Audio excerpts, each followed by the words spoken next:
La salvación es estar en intimidad con Dios y durar la vida eterna en ese abrazo inmortal con nuestro Creador. En su presencia, con los licenciados Rudy Saviñón y Ercilio Brito. Buenas tardes, buenas noches, buenos días. Yo soy Rudy Saviñón desde Santo Domingo, República Dominicana. Esto es En su presencia. A mi lado y compartiendo conmigo Ercilio Brito. Ercilio, ¿cómo anda la vida? Muy bien, Rudy. Buenos días, tarde y noche a todos y todas aquellos que nos siguen a través de este espacio En tu presencia. Estamos con ustedes otra vez para compartir qué es lo que nos gusta y a lo que nos estamos dedicando. Así es, queremos llevarle un mensaje a todo el pueblo cristiano, pero en especial al pueblo cristiano católico, de que estas emisiones que hacemos de En su presencia son exactamente para eso, son una catequesis a la que nos hemos dedicado para que entendamos bien cuál es la doctrina, y cuando cualquier persona quiera poner en duda, usted no tenga dudas y pueda responder inmediatamente. Queremos recordarles también que a través de este canal podemos responder algunas preguntas que nos hagan. Estamos dispuestos a colaborar en ese sentido porque buscamos y perseguimos que esto se convierta en una real enseñanza cristiana. Así es, tenemos unos amigos que nos ven desde España. Gracias por escucharnos, porque lo hacen a través del podcast, que pueden acceder a través de Spotify y a través de Google Podcast también. Ercilio, el tema que nos ocupa en esta emisión es algo tremendamente importante para el cristiano y para el católico mucho más. Digo mucho más porque entiendo que hay religiones donde ya ellos se consideran salvos y no creo que tengan muchas cosas que preguntarse porque ya son salvos. Los testigos de Jehová, por ejemplo, dicen que hay un número de personas que van a ser salvos, y si ya usted está ahí dentro, pues que San Ramón lo saque con bien, qué bueno. Pero las creencias, los dogmas y las enseñanzas de la Iglesia Católica son diferentes. Nosotros creemos en otra cosa. Es cierto, Ercilio, que no conseguimos la salvación haciendo cosas nosotros, haciendo obras. San Pablo habla sobre eso. Pero vamos a comenzar. ¿Qué tú tienes ahí, Ercilio? La salvación del hombre cristiano católico. Bueno, para esto, para hablar de la salvación, necesariamente tendríamos que remontarnos a la historia, ¿verdad? Primero, entendemos la salvación en el mundo católico como un proyecto del Señor que parte con la creación. O sea, la creación, en la intención de la creación también está salvar al ser humano, salvarnos. Y a partir de ahí tenemos que saber que ha habido un recorrido histórico de muchísimos años y que en ese recorrido histórico nosotros vemos las huellas del Señor, la compañía del Señor, primero de un pueblo elegido, de un pueblo que ha pasado por muchísimas etapas. Vemos episodios como los de Noé, como los de Abraham, que podemos entenderlo como totalmente histórico. Ya Abraham. Déjame hacerte una pregunta ahí, Ercilio. ¿De qué nos vamos a salvar? Bueno, aquí nosotros los cristianos, diríamos los católicos, estamos claro que nos vamos a salvar del pecado, del infierno, porque el pecado es como una especie de metedura de pata que nos falsea, y cuando nos damos cuenta estamos caminando derechito al infierno. Pero ¿qué hay? hay en nosotros lo que se llama reconocimiento de la falta que hemos cometido, y entonces viene el arrepentimiento y la solicitud de perdón al Señor.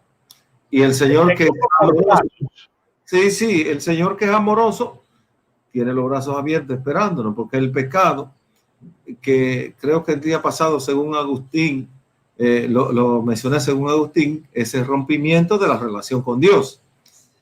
Y por lo tanto, alejamiento o rompimiento del espacio de intimidad, del círculo de intimidad que debemos tener con el Señor, que solamente se restaura a través del perdón, ¿verdad? Y el Señor está dispuesto a perdonarlo. Entonces nosotros restauramos a través de la confesión de nuestro pecado y del arrepentimiento y la confesión de nuestra culpa. Restablecemos la relación con Dios. Es como una nueva Pascua, ¿verdad? Morir al pecado y resucitar a una nueva relación con Dios, una nueva vida. Pero diríamos, el Señor siempre está dispuesto a recibirnos, porque su proyecto salvador comprende también, diríamos, esa aceptación y ese perdón de nosotros lo que fallamos. De hecho, estamos todos expuestos a pecar.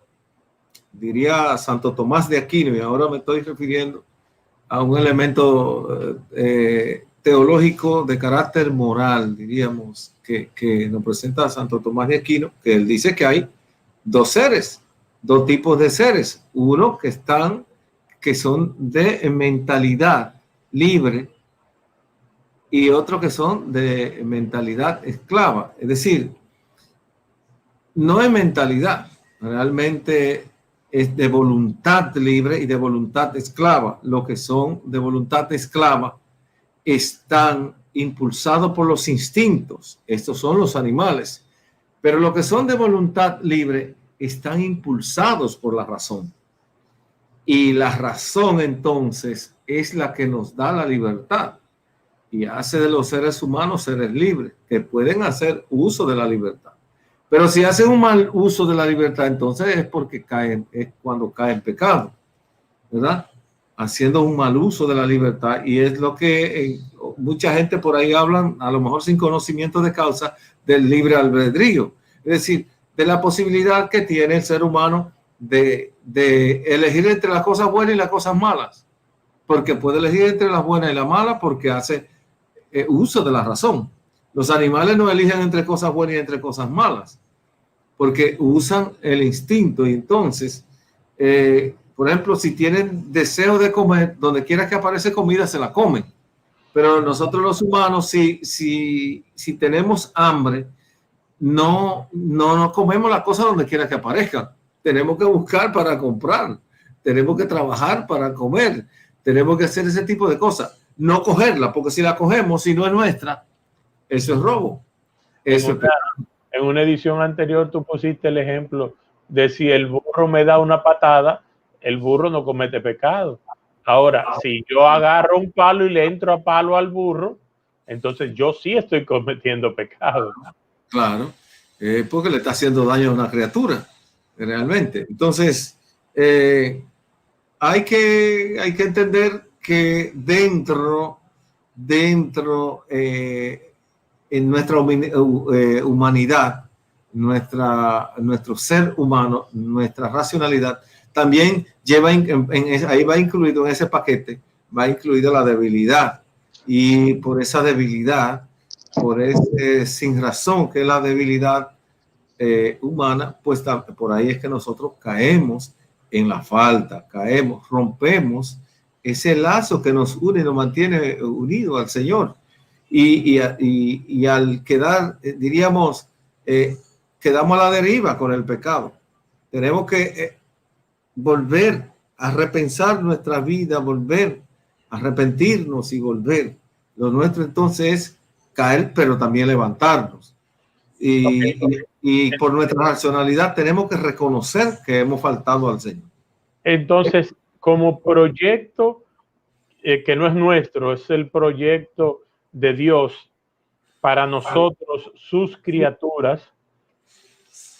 Hemos pecado, todos hemos pecado. Tenemos esta mancha indeleble del pecado. Para lograr recuperar el amor y la intimidad con Dios, hay un camino, hay unos pasos que seguir. Esos pasos comienzan por el reconocimiento de que soy pecador. Sí. Segundo paso, reconocimiento de quién es Jesucristo. Sí, sí, que es el único que puede perdonarnos. El Señor es el único que puede perdonarnos. Y por lo tanto, paso, la fe. No, la fe no está de último paso. La fe está del primer paso. Por la fe nosotros reconocemos que hemos pecado y que hay alguien que puede restaurarnos de ese pecado. Y entonces yo contrito, es decir, ya arrepentido, confieso mi pecado a ese Señor y pido el perdón, solicito el perdón. Y el Señor me concede el perdón porque ve mi humillación. Porque el problema no es que Jesús, no es que el Señor sea orgulloso. No, el Señor es todo amor. Lo que pasa es que nosotros tenemos que humillarnos y reconocer que el poder lo tiene Él. Y nosotros lo único que somos simples criaturas. Hay una frase que dice, por fe somos salvos. Por fe, pero ya esa corresponde a otro elemento, que es lo de la justificación, que muchos creen que la salvación no se pierde. Como tú decías ahorita, muchos creen que la salvación no se pierde. Estamos expuestos al pecado. Estamos expuestos, el mismo San Pablo lo dice, a la concupiscencia de la carne, a la debilidad de la carne. Estamos expuestos porque la tenemos. Eso va en el paquete de nuestra humanidad, la debilidad, porque no es la fortaleza y el todo poder del Creador. No, es la debilidad de la criatura, porque nosotros somos la criatura. Ahora, en el proyecto salvador del Señor iba incluida la figura del Hijo de nuestro Señor Jesucristo, del que nació de María, la Virgen, la eterna Virgen, ¿verdad? Del que nació, de ese modelo ejemplar que tiene la Iglesia, que nosotros los católicos reconocemos. De esa nació Jesús, que es el Salvador, que es el Dios hecho hombre, el que convive al lado de nosotros y el que nos da la fortaleza. ¿Bien? Porque en esa muerte y en esa resurrección del Señor está también la muerte y el paso y la Pascua nuestra. Es decir, en cada acto de nuestro Señor Jesucristo está como un paso en nuestra fe que nos alimenta y que nos da solidez y que nos afianza en esa fe que tenemos que tener, pero también el ejemplo de lo que tenemos que hacer. ¿Por qué? Porque Jesucristo hace un compendio de lo que nosotros necesitamos para salvarnos. Y dentro de las cosas que nosotros necesitamos para salvarnos es también ser misericordioso, como lo fue Él. Ser compasivo, como nuestro Dios, nuestro Padre es compasivo. Y sean mansos como yo soy. Sí, por eso no podemos pensar en que nosotros no podemos perder nuestra salvación. Nosotros sí podemos perderla. Es como, bueno, fíjate lo que pasó con el hijo pródigo. El hijo pródigo, cuando regresó, reconoció que estaba perdido. Si él se queda por allá, se pierde. No le toca nada. ¿Qué hay en ese pasaje? ¿Qué hay en esa parábola del hijo pródigo? Ahí lo que hay es un reconocimiento que la salvación solamente está en Dios, en el Padre, y que Él vuelve al Padre. Y reconoce su debilidad en haber cogido todo lo que tenía y haberlo derrochado por allá. Y después que lo derrochó, reconoce que faltó contra el cielo y contra el que estaba enfrente. Es una de las enseñanzas grandes que tiene Jesucristo con esa parábola del hijo pródigo. No había salvación. Entonces, él toma aquel que piense que hay salvación, quiéralo uno o no, porque parece que nos vamos a salvar, querrámoslo o no. No, tenemos la libertad de escoger de los dos caminos, el del Señor o otro que lleva por ahí, quién sabe hasta dónde. Pero hay que volver al Señor. Si usted se perdió, esa simbología que hay en esa parábola muestra precisamente los pasos que hay para, después de uno caer en pecado, volver y regresar a los brazos amorosos del Señor. ¿Cómo lo esperó? ¿Con qué alegría recibió aquel Señor a su hijo que lo consideraba perdido y que ha regresado otra vez a la vida? Lo consideraba muerto y que regresó otra vez a la vida. Pero fíjense la conversión que tuvo ese muchacho para volver a restaurar su relación con el Padre. Así es. Es una de las parábolas más bonitas. Tiene muchísimas interpretaciones, pero esa que tú le das ahora de la salvación, de todo el proceso de salvación, o sea, el hombre se aparta de Dios, hace su vida, derrocha, malgasta su vida. Cuando se ve en el fondo, cuando cae ya a lo más bajo de la condición humana, entonces decide: volveré a mi Padre. Sí, volveré a mi Padre. Allá yo tengo comida. Allá hasta los siervos de mi Padre, el servicio de mi Padre tienen mejores cosas que yo. El Padre que lo ha estado esperando toda la vida, cuando lo ve de lejos, manda a buscar el anillo, manda que pongan la comida y lo recibe. Pero él tiene que hacer algo antes de ese recibimiento. Sí, él se arrepintió.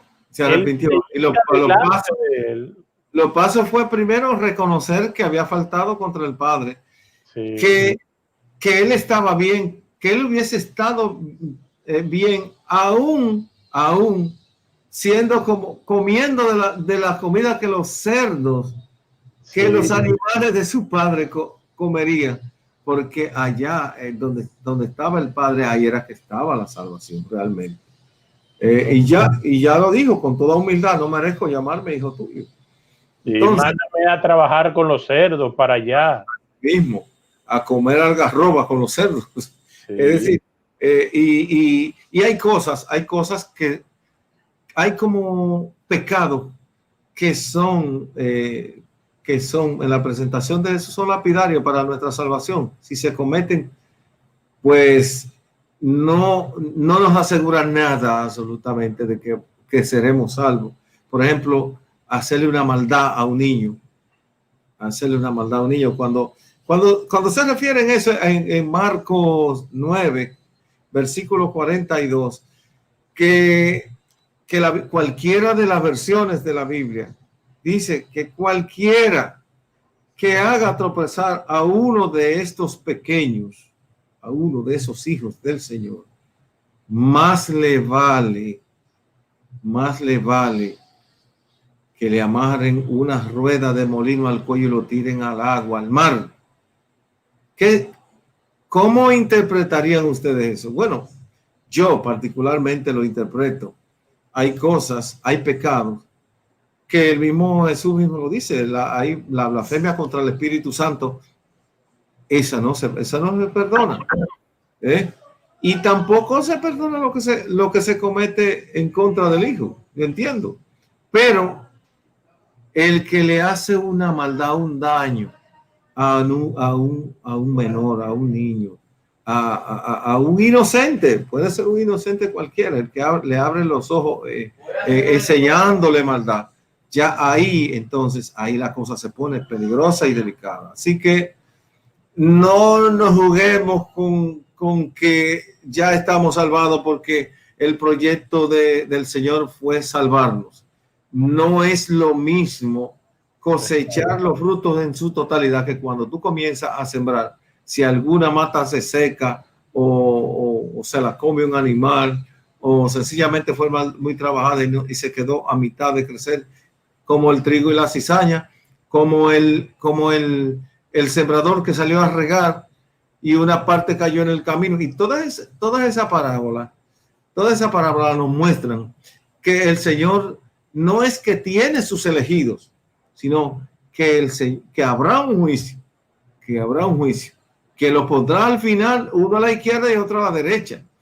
Y el mismo caso de las 10 doncellas, que 5 no estaban preparadas, y 5 que estaban preparadas fueron las que se salvaron, las que entraron con el Señor. Así entonces, eso significa que esas 10 doncellas, utilizando esa parábola, estaban invitadas. Todas estaban invitadas. Todas estaban invitadas. Como así como en el capítulo 25, versículo 31 de San Mateo y siguiente, versículo 31 y siguiente, lo que puso a la derecha y a la izquierda también todos eran, solo que estaban juntos. Sí. Pero al final, ¿qué hizo? Desjuntarlos, desligarlos, separar el trigo de la cizaña, como dijo, pero al final también vamos a separar los granos que sirven con los que no sirven y vamos a guardar lo que no sirve, lo que sirven en el granero. O vamos a apartar lo que sirve y lo que no sirven de los humanos, y lo que no sirve lo vamos a mandar para allá, quién sabe, para el Sheol, para donde será el llanto y el rechinar de dientes. Yo supongo que no estarán fiestando en el cielo, eso que lo mandaron para ese espacio desconocido y peligrosísimo. Y entonces lo que le dijeron, vengan ustedes conmigo, hijos míos, porque hicieron esto, y todo eso era agradable a Dios. Entonces yo entiendo que el que hace cosas que no son agradables a Dios no va a entrar. Entonces, ¿en dónde entra el Dios totalmente amor? Porque yo he oído y he corregido a gente que dice, porque el amor de Dios, no, Dios no tiene amor, Dios es amor. Entonces, si es amor, ¿dónde entra esa misericordia? No puede Hitler haberse arrepentido. Bueno, si se arrepintió, entonces estuvo haciendo los pasos de lo que hemos hablado desde el principio. Hitler o Dios en su misericordia dijo, déjame perdonar todo lo que este señor ha cometido. No es así, porque repito, la idea de la libertad. Dios es todo amor, pero el ser humano lo crea libre para que escoja. El camino que cogió Hitler, entiendo yo, porque yo no voy a dudar, no quiero dudar de la amplitud, de la inmensidad del amor de Dios. Exacto. Pero puede ser inmenso el amor de Dios, pero si yo no quiero entrar por él, no entro. Y creo que eso pasó con gente así como Hitler. Mira cómo entró Maximiliano Kolbe, ¿entiendes? Él entró, él hizo lo que hacían los mercenarios en su fundación y al principio se entregaron por un preso para que liberaran a otro. Sí. ¿Entiendes? Es un gesto muy grande de libertad que prefirió irse al sacrificio. Y ahí entiendo que muchos no entienden, diríamos, el que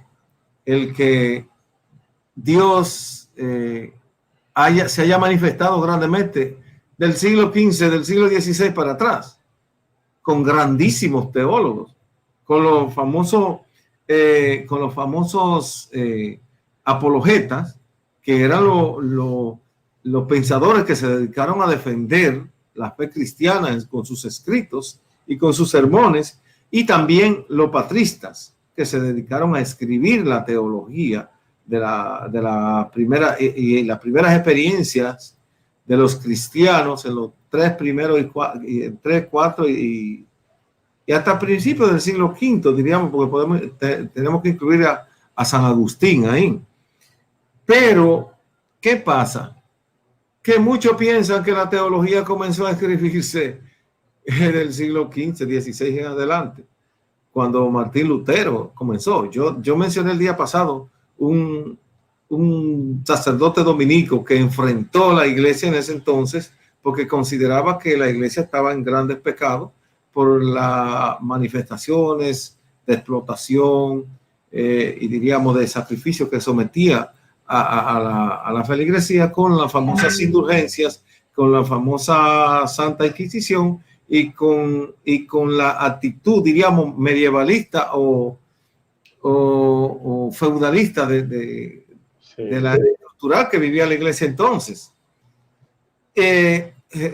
Girolamo Savonarola, un dominico que en Florencia, donde había un hervidero de ideas en ese entonces, porque allí había una dinastía de los Medici que estaba gobernando, y él se puso diametralmente, se opuso a la actitud del Papa de entonces, que era el Borgia, y a la de los Medici.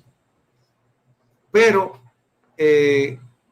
finalmente terminó siendo quemado en una hoguera y la ceniza esparcida por el río. Como dije, creo que lo dije aquí en este grupo el día pasado. Sí. Pero ese eran testimonios de personas que habían aceptado la figura de Jesucristo como único Salvador. O sea, no pensaba en que el poder temporal te iba a salvar, sino en el poder divino, en el poder de Dios. Y dieron su vida. En cambio, otros hicieron así, soltaron su tesis y se salieron corriendo por ahí para que no lo agarraran. Y vivieron, fundaron tienda aparte y todo ese tipo de cosas. Pero el testimonio del que murió mártir, como en el caso concreto de Savonarola, eso tampoco ha salido tantísimo a la historia. Eso se conoce dentro, diríamos, de la historia de la iglesia. Sin embargo, muchas cosas de la historia en esos 15 siglos de historia se dieron, y de lo que vive incluso muchas iglesias hoy, que fueron la teología de Tomás de Aquino, de Buenaventura Báez, de Orígenes, de San Ambrosio, bueno, de una serie de teólogos que hay y que son del siglo XV para atrás.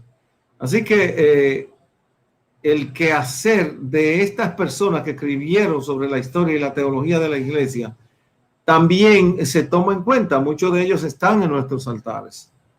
Santo Tomás de Aquino, San Agustín, San Buenaventura Báez, San Pedro Nolasco, que fundó la Orden de los Mercedarios para ayudar a los presos en su origen, San Francisco de Asís, que también es del siglo XIII, San Benito Abad, que fundó la Orden Benedictina y escribió unas reglas para el régimen contemplativo dentro de la iglesia. Y toda esa gama, diríamos, de personas que hoy están en nuestros altares y que dieron vida a la historia de la iglesia. Entonces, recapitulando ya en el final de esta edición de En su presencia, somos pecadores, necesitamos de la salvación. La salvación es estar en intimidad con Dios y durar la vida eterna en ese abrazo inmortal con nuestro Creador. ¿Cómo logramos esto? Porque ya el Creador tenía ese plan para nuestra salvación. Nos dio una guía de qué hacer para llegar a Él. Es como el juego de una encrucijada. Tú vas buscando y esto está aquí y esto está allá, juntándolo todo para que al final te presentes ante Él con todas estas cosas, con todos estos méritos ganados. ¿Fe? Sí, la fe está en la base de todo, pero también la oración como complemento, el estar volcado en el servicio a los demás y a través del servicio a los demás servir a nuestro Señor. porque hay que servirle a la criatura de alguna manera. Es algo con lo que yo nunca he estado de acuerdo, en que se entienda la salvación como fruto de la única fe. Porque está claro en el lema de los benedictinos era, y de la gente contemplativa, bueno, la cogieron también otras congregaciones, otros grupos religiosos más adelante, es ora y labora. Es decir, bueno, algunos dicen a Dios rogando y con el mazo dando, pero es ora y trabaja por los hijos de Dios y para los hijos de Dios, porque en ellos tú les sirves al Señor. Entonces, hay incluso citas bíblicas que nos permiten y que de alguna manera refutan una corriente que al principio se coló en interpretaciones a San Pablo, al apóstol Pablo, que Pablo nos dijo en una ocasión que éramos justificados por la gracia. Eso no es falso. Somos justificados por la gracia. Sin embargo, el mismo Pablo dice que el que no trabaja, que no coma. Es decir, que no solamente es orar y orar y orar, porque había algunos que estaban dedicados a orar, pero no querían dar un golpe ni de carácter. Y entonces él se pronuncia y dice, el que no trabaja, que no coma. ¿Y qué hacía él? Daba el ejemplo. Él se pasaba la noche tejiendo abrigo y cosas de esas para venderla, para poder tener con qué comer. Pero también el profeta Santiago, el apóstol Santiago, en el capítulo 2 de su carta, versículo 17 al 22, nos habla también de la no sola justificación por la fe. Dice, así también la fe no tiene, si la fe no tiene obra, es muerta. Si la fe, oiga esa expresión de un apóstol, si la fe no tiene obras, no es una fe muerta. Pero alguno dirá, tú tienes fe y yo tengo obras. Yo le digo, yo tengo obras. Pues entonces muéstrame tu fe sin obras, que yo por mis obras te voy a mostrar mi fe. Sería fácil, sencillito. Ay, yo me creo amado y creído por Dios y creo en Él y me cruzo de brazos. Entonces, ¿qué va a pasar ahí? Tú lo único que va a hacer es oxidarte. La casa, el vehículo que no se usa. Así es, el cuerpo se enmuece y ahí termina. ¿Y para dónde va? Para ningún sitio. Hay que estar atentos. Muchas cosas, muchas ocasiones se nos presentan por delante en la que el Señor demanda una obra mía para uno de sus hijos. Y recuerden el capítulo 25 de Mateo. Cada vez que hicieron uno en favor de esto, lo hicieron por mí. Entonces se amarra fácilmente esa expresión del apóstol Santiago en el capítulo 2, versículo 17 al 22, con el capítulo 25, versículo 31-49 de Mateo, de San Mateo, donde consideramos ese pasaje, ese capítulo como esa parábola, como la parábola del juicio final. Va a haber un juicio. No, esto no es para que nos atemoricen, sino para que sepan que el proyecto de Jesús no es un desorden. El proyecto del Señor al salvarnos no es un desorden, está debidamente organizado. Como todo. No, Rudy, tú vas a decir, como abogado, todo el mundo tiene su expediente. Sí, todo el mundo tiene sus expedientes y todos nosotros vamos a llegar a estrado. Ahora, figura como la Virgen María, ¿qué va a hacer el Señor? La va a pasar por detrás y va a pasar derechito. No va a tener juicio porque son santos desde aquí y ya. Entonces, hermanos y hermanas, ahora sí le voy a decir como cristiano, hermanos y hermanas, esto no es para que usted y yo nos asustemos, es sencillamente para que mantengamos nuestra preparación, porque así como hay que prepararse cuando te van a llevar a un tribunal con todas tus defensas, las defensas nuestras son mantenernos amarrado al Señor y las obras que nosotros vamos a poder hacer en nombre de Dios. Amén. Con esto concluimos esta edición de En Su Presencia. Como siempre nos pasamos unos minutitos, pero fueron muy buenos. Gracias, Ercilio. Gracias a todos por el placer de su sintonía. Nos vemos la semana que viene, si Dios lo permite, en otra entrega más de En Su Presencia. Hasta luego, hermanos.